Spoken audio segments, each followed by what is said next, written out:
Bonjour et bienvenue pour un nouveau format court. Aujourd'hui, on va parler de nutrition. Aujourd'hui, on va parler d'un des 3 macros de la nutrition. On va parler des glucides. Aujourd'hui, les 2 autres macros étant les lipides, évidemment, et les protéines. Aujourd'hui, nous allons donc nous concentrer aux glucides et plus particulièrement à leurs effets potentiels sur le corps.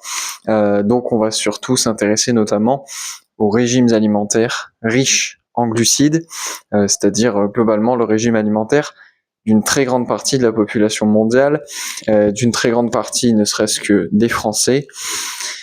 On va donc partir tout de suite sur ça. Quels sont les effets potentiels des glucides? Alors, tout d'abord, évidemment, vous le savez, le glucose, c'est vital pour la vie, c'est vital pour votre corps.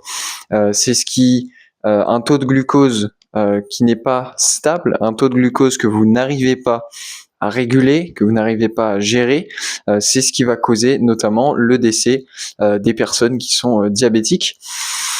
C'est hyper important que votre corps soit en mesure d'avoir un niveau suffisant, un taux de glucose suffisant dans le sang, mais aussi que ce taux de glucose soit relativement stable.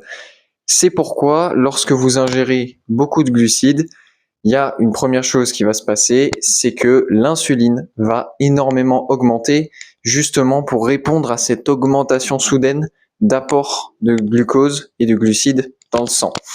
Donc ça, vous savez, voilà, il y a ce mécanisme de régulation. Et donc forcément, lorsqu'on mange un régime alimentaire riche en glucides, on va avoir donc, comme j'ai dit, des grandes variations de ce taux de glucose dans le sang dans la journée, ce qui va pas forcément être idéal.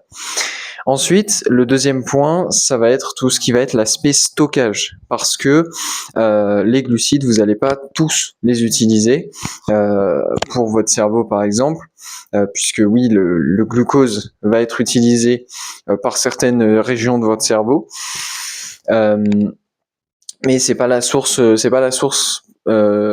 une source de carburant pour votre cerveau vitale pour tout le cerveau, je veux dire. C'est-à-dire qu'il y a certaines zones du cerveau qui ont besoin impérativement de glucose, mais il y a d'autres zones du cerveau qui peuvent fonctionner avec d'autres sources d'énergie. C'est ça que je veux dire.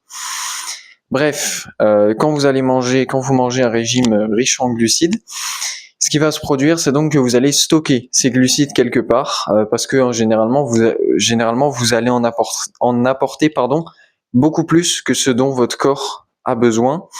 Et donc, la première forme de stockage des glucides, ça va être sous forme de glycogène. Donc, les glucides, ils vont arriver dans votre sang, dans votre organisme, ils vont être amenés vers le foie, et le foie, il va le transformer en glycogène. Il va en stocker, lui, du glycogène, et puis il va aussi en envoyer dans les périphéries, dans les tissus périphériques, que sont donc globalement vos muscles. Et donc, vous allez avoir un stockage de glycogène dans vos muscles. Mais c'est pas tout, parce que si vous mangez beaucoup de glucides, si vous mangez, par exemple, ne serait-ce que 50% de vos repas, si 50% de vos repas sont composés de glucides, donc si 50% de vos repas sont composés de pain, de pâtes, de pommes de terre, ou carrément de sucre simple, que ce soit des bonbons, des biscuits, ce genre de choses, eh bien, il n'y aura pas que du glycogène, parce que les réserves de glycogène, elles sont assez limitées quand même. Donc, ce qui va se passer, c'est que une fois qu'il y aura plus de place dans les réserves de glycogène, votre corps, il va stocker le glucide, l'excédent de glucides, sous forme de graisse. Il va les stocker dans les tissus adipeux, dans les cellules adipeuses, sous forme de graisse. Sauf que le problème, c'est que ce genre de graisse, vous n'allez pas pouvoir les brûler tant que vous continuez de consommer des glucides et des glucides et des glucides, puisque vous allez principalement utiliser le glycogène et le glucose que vous avez dans le sang comme source d'énergie. Vous n'allez pas utiliser les graisses. Donc, c'est un facteur à prendre en compte, parce que quand vous mangez beaucoup de glucides, vous êtes donc beaucoup plus susceptible de prendre du poids, d'avoir du mal à gérer justement votre poids, à vous stabiliser. Et puis surtout, le gros problème, au-delà de prendre du poids, c'est que vous allez prendre surtout du gras. Et donc, c'est pas forcément la meilleure chose. C'est bien d'avoir des réserves, certes, c'est cool, c'est bien de ne pas avoir la peau sur les os non plus. Maintenant, il y a beaucoup d'êtres humains en ce moment, que ce soit en France ou ailleurs, qui ont peut-être un tout petit peu trop de gras sur eux. Voilà, il suffit juste d'aller dans la rue et de regarder les gens, leur morphologie, pour s'en rendre compte. C'est assez frappant. Je pense qu'il y a plus de la moitié, ça c'est sûr, des Français qui doivent être pas loin du surpoids. Ça, j'en suis convaincu. Tellement, bah voilà, hein, je vous dis, il y a juste à aller regarder. Vous marchez dans la rue, vous regardez les gens, ça se voit. Le nombre de personnes qui ont un peu de bide, et puis celles qui sont carrément en surpoids ou obèses. C'est évidemment pas pour les dénigrer, c'est juste, c'est juste un fait. J'évoque juste un fait. Bref, manger des glucides, ça rend potentiellement très compliqué la gestion du poids et donc ça facilite peut-être la prise de poids quand même. En termes d'énergie aussi, les réserves de glycogène, comme j'ai dit, elles sont limitées.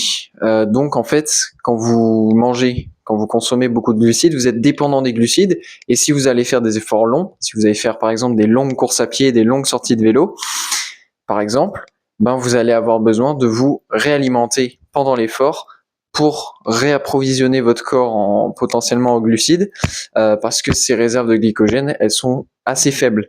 Donc si vous faites vraiment un effort long, bah ça va pas suffire. Alors que les graisses, c'est une énergie peut-être plus stable et en tout cas présente en beaucoup plus grande quantité, mais qui n'est encore une fois pas accessible lorsque vous mangez beaucoup de glucides. Le problème, c'est pas forcément de manger des glucides. Ici, c'est surtout d'en manger trop, beaucoup trop. Quand vous mangez 30, 40, 50, voire plus de pourcents de votre alimentation sont constitués de glucides, c'est que vous en apportez probablement beaucoup trop à votre corps et donc bah, vous risquez pas de brûler, de réussir à brûler des graisses. Autre petit désavantage potentiel des glucides, c'est que les glucides, ça peut créer de l'inflammation dans votre corps et vous savez, l'inflammation, bah, c'est pas fou. L'inflammation, on n'en veut pas parce que c'est ce qui va amener sur le long terme à tout un tas de problèmes de santé, notamment bah, des maladies chroniques, le diabète, ça peut amener aussi à des cancers, etc. Enfin bref, la liste est longue comme le bras. Il y a aussi c'est un peu un perturbateur endocrinien, ça a un effet sur vos hormones. Comme on en a parlé au début, il y a une grosse élévation d'insuline, voilà. Mais ensuite, il n'y a pas que ça. Le problème de l'insuline, en plus d'être une hormone qui va favoriser le stockage des glucides en graisse, et donc potentiellement qui va vous faire prendre du poids, le problème de l'insuline, c'est qu'elle va aussi bloquer d'autres hormones comme la leptine. Et la leptine, c'est l'hormone de la satiété, c'est l'hormone qui va être envoyée en masse à votre cerveau lorsque votre estomac, lorsque les neurones dans votre estomac et dans votre tube digestif auront senti que vous avez mangé suffisamment de nutriments. La leptine, elle est envoyée en masse au cerveau. Le cerveau, bam, il coupe le goût dans votre bouche en quelque sorte. C'est-à-dire que tout ce que vous allez manger en plus, normalement, hein, c'est censé avoir de moins en moins de goût jusqu'à vraiment plus en avoir pour plus que vous ayez envie de manger. Bref, ça va vous dire, c'est bon, on a assez mangé. On a eu tout ce dont on avait besoin, c'est parfait. Merci, au revoir. Le problème, quand vous avez des taux d'insuline qui sont élevés, eh ben, c'est que ça se produit pas. Et du coup, bah, vous continuez de manger, de manger, de manger, et on en revient donc encore à stockage, et donc difficile de réguler son poids, difficile de réguler sa masse corporelle. Et puis aussi sur un aspect plus mental, combien de fois on peut entendre la phrase j'ai trop mangé. Et cette phrase, aussi simple soit-elle, bah en fait, c'est une phrase qui reflète tout simplement de la culpabilisation. Les personnes culpabilisent parce qu'elles savent qu'elles ont trop mangé, elles se sentent lourdes, elles sentent que leur estomac est prêt à tomber tellement elles ont mangé. C'est de la culpabilisation, c'est de la culpabilité. Et donc il y a un peu de honte aussi, et donc en fait, ben c'est pas du tout des émotions positives, et donc bah, pour votre santé mentale, c'est pas foufou. Ensuite, qu'est-ce qu'on peut avoir d'autre? Je suis désolé. Ouais, bah non, hein, voilà, on est plutôt bon. Euh, Globalement, hein, comme j'ai dit, voilà, les glucides, donc, globalement, vous allez les stocker.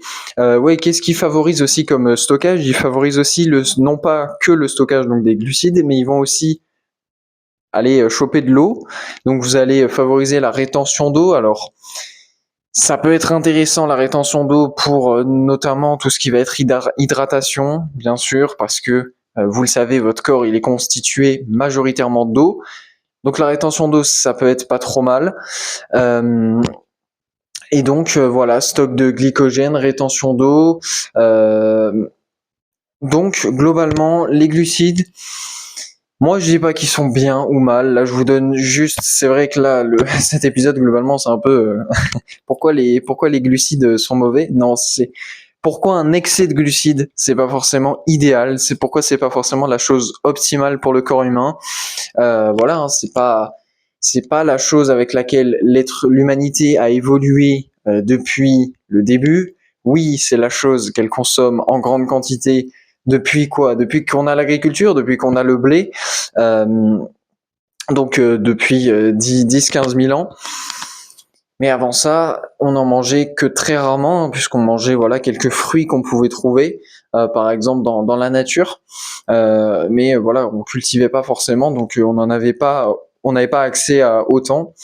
Et comme je l'ai souvent mentionné, les glucides, c'est un macronutriment non essentiel. C'est-à-dire que dans les glucides, il n'y a rien qui est vraiment essentiel à votre corps. C'est pas comme pour les protéines ou les lipides, où là, ça va vous apporter des acides aminés, des acides gras qui sont absolument essentiels pour le fonctionnement entier de votre corps, pour la structure de votre corps et de votre cerveau. Là, les glucides, c'est purement quelque chose qui peut être utilisé pour de l'énergie, mais encore une fois, c'est limité comparé au stockage des graisses. En plus, si vous avez des taux élevés, oui, vous allez certes stocker des graisses, mais vous n'allez jamais pouvoir les utiliser si vous continuez à prendre tout le temps des glucides. Voilà. Après, vous faites ce que vous voulez, vous mangez comme toujours. Hein, vous faites des tests, vous voyez ce qui marche pas pour vous, quels sont vos niveaux d'énergie, quels sont vos besoins aussi, tout simplement en termes d'énergie. Et puis aussi, voilà, comment vous sentez au quotidien, tout ça. Est-ce que vous avez des problèmes? Est-ce que justement vous avez ce fait de cette culpabilisation à chaque fois parce que vous mangez trop? Voilà, c'est toujours une histoire de test, une histoire de voir qu'est-ce qui marche pas pour moi, ajuster les doses. Voilà, je suis pas là pour vous dire de ne plus manger de glucides. Hein, c'est pas parce que moi-même je n'en mange pas que je vais encourager les autres à le faire. Chacun fait selon ses valeurs, selon ses croyances. Je donne juste comme toujours de l'information. Vous faites avec, vous faites des tests. Il n'y a pas de souci. Voilà. Mais peut-être que pour la plupart des gens, augmenter sa prise de protéines, sa prise de lipides avec des sources animales de préférence parce que c'est les plus biodisponibles, c'est celles qu'on va le mieux absorber, et réduire son apport en glucides, c'est peut-être la meilleure chose à considérer sans pour autant peut-être supprimer entièrement les glucides parce qu'encore une fois, c'est pas forcément les glucides le problème, c'est un excès de glucides qui là amène à presque tous les problèmes qu'on peut avoir de nos jours dans nos sociétés, notamment toutes les maladies terribles. Voilà, merci à vous de m'avoir écouté comme toujours. Si vous êtes sur les plateformes, si vous êtes sur YouTube, vous pouvez partager, commenter, me dire quel sujet vous aimeriez bien que j'aborde sur le podcast, des 4 piliers notamment. Et justement, on se retrouve mardi prochain pour un nouvel épisode du podcast des 4 piliers à 18h. Et puis le jeudi et le samedi comme toujours à 18h pour de nouveaux formats courts. Et sur ce, je vous souhaite comme toujours une excellente journée.